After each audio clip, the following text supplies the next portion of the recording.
Breaking news, Edward, inalalaya ng todo si Janine. Same echo.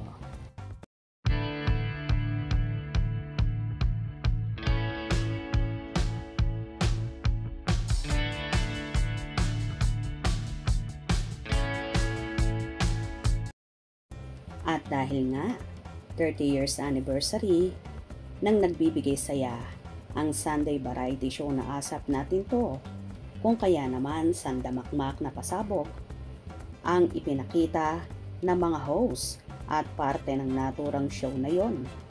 Karamihan ng kapamilya artists ay nakijoin para makisaya at mag-celebrate ng ika-30 taon ng pamamayagpag ng Asap Natin To. Hindi lang sa Pilipinas kundi sa ibang bansa kung saan palaging nagkakaroon din ng shows sa iba't ibang panig ng mundo. Samantala, kahit mainit sa labas ng studio ng Kapamilya Network, ay nag-show sila doon na kahit nabibilad sa araw, ay gora pa rin ang lahat. At game na game, kagaya naman ang kumanta at nag-perform ang ilang mga hosts na sina Janine Gutierrez, Edward Barber, Maymay Entrata at Robbie Domingo, kung saan nakipagkulitan sa mga taong nanonood sa labas ng studio.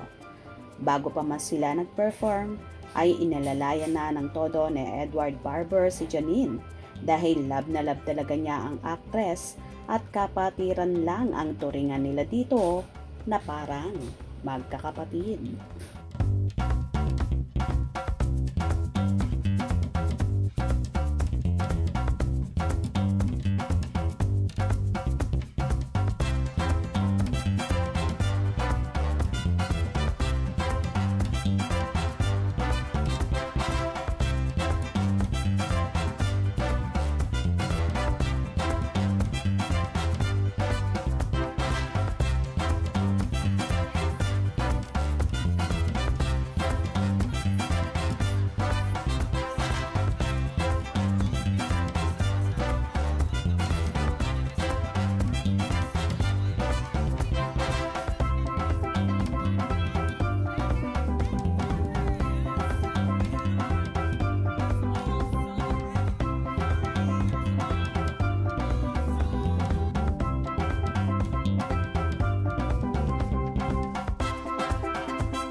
Ano naman kaya ang magiging reaksyon ni Echo na jowa ni Janine na todo nga ang pag-aalagang ginagawa ni Edward sa dalaga?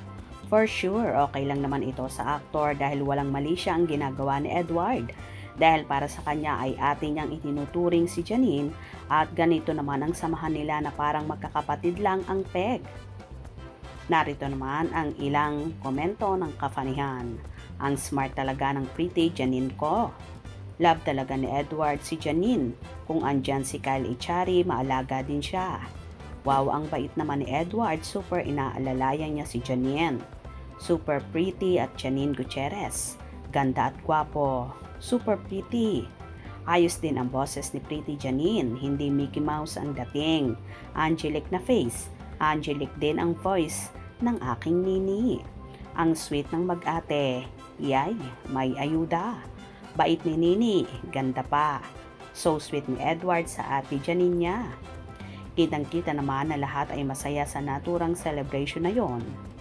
At happy 30 years anniversary, Asap Natin To.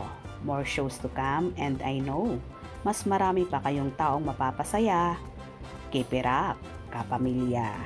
Kung nagustuhan nyo ang video na ito, comment down below.